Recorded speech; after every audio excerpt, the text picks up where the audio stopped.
I don't know where to start. The gas chamber. What's that about? Well, you see, the gas chamber was a game that we used to play when we were kids.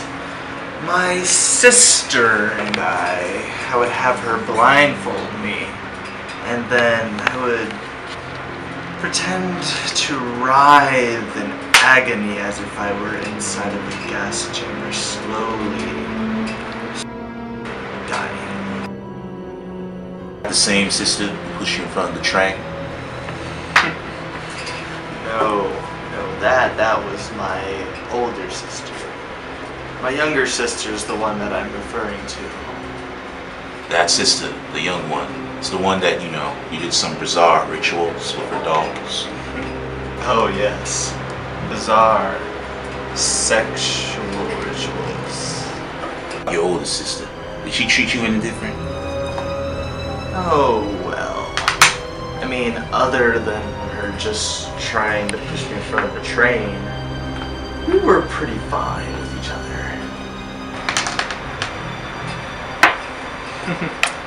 Such an amateur. So why? Well, because I felt that way, of course. And not to mention that she was the second most important person to me. Who was the first? Why, my father, of course. So what happened to him? Oh well. My ungrateful mother had taken us all apart. And well, I never really got to see him very much. I loved him anyway. Just like a great father.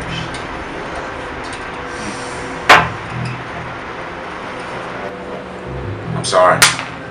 I mean, I tried to get closer with my little sister, but my mom had just locked me in the basement. Well, after figuring out that I had a half-brother, my mom decided to take me to my grandmother's house. And after lots and lots of arguing, I just decided to kill her.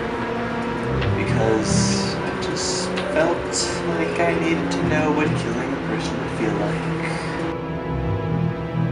What happened to the hitchhiker? Well, you see, I didn't like them very much, so I decided to kill them. I took them and I killed them. And I just left them there. I just deserted their bodies. Mary and Anita. Mary and Anita. You see, what I did with them was... See, first what I did was I stabbed them over and over again. And then after that I disembodied them. I took some pictures. Yeah, I took some pictures, and then after I had my fun, I threw their bodies into a ravine. The underage Japanese girl. What happened to her? Oh, her. See, what I did was I had a gun pointed at her head.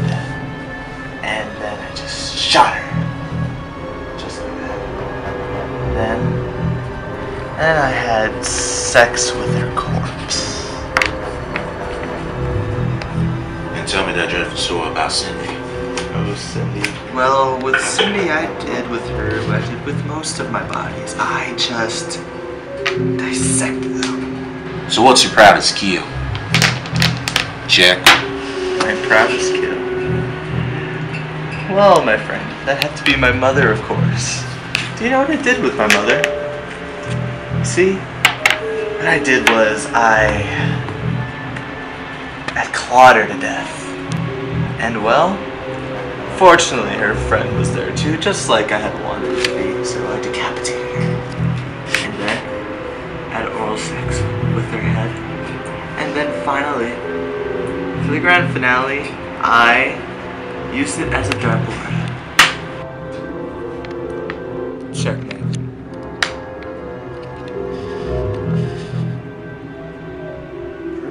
You think this is a game? Why, my friend, of course it's a game. Now, is there even a problem with that? You darn right there is. You have an IQ of 145. Oh, you 6'9". Many people envy that. The police officers loved you. You could have been a psychologist. What's wrong with that? Well, then tell me. Haven't you interviewed other serial killers before? I have. Then why are you so angry? Because unlike them, you have potential. You don't even have any psychological disorder. Ed, you're different. Thank you. I don't understand. Now, you know what really irritates me? You knew right from wrong. You didn't have to make those kills. You could have lived your life happily and, do something else. But instead of taking responsibility for your actions, you choose the death penalty instead. Oh, Mr. Interviewer, you just know so much about me, don't you? Everything I've done. The real question is, do you even know yourself? I mean, why did you even come to choose to interview me when you knew what was the outcome would be?